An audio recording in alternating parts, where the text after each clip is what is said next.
We discovered that the cladding remediation levy was sucking up so much of developers' funds that the affordable housing starts in London last year, from a fairly low base, I accept, dropped by 90%.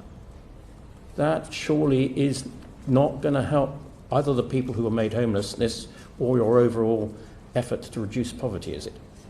No, and we need to drive that up, and that's a problem we've identified and are working on. Obviously, we've got to do the necessary work on cladding. That's got to be financed, but you're absolutely right that we need to turn that number around and drive it up. And so the Deputy Prime Minister is across all these issues of housing.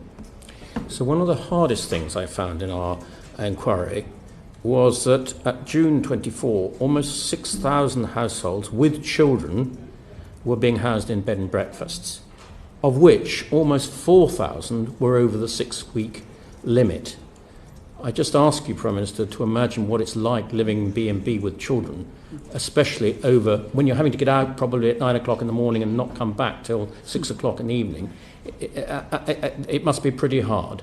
And of that, so we found that 39,000 households were living in occupying temporary accommodation outside their normal home area. So there will be people living over the 6-week limit with B&Bs, with children, outside their area, trying to struggle to get to schools or work or whatever it is they have to do.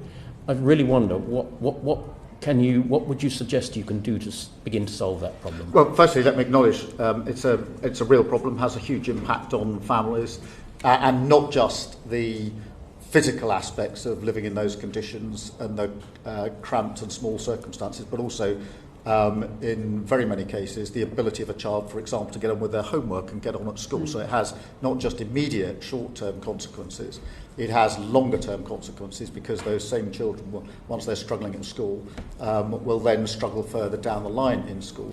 That is why it's important that we have put the extra money into temporary accommodation for local authorities to make sure there's a wider range of accommodation. Now, you can't fix this overnight, but you're absolutely right, it needs to be turned around for all the reasons that you've identified, and I absolutely understand.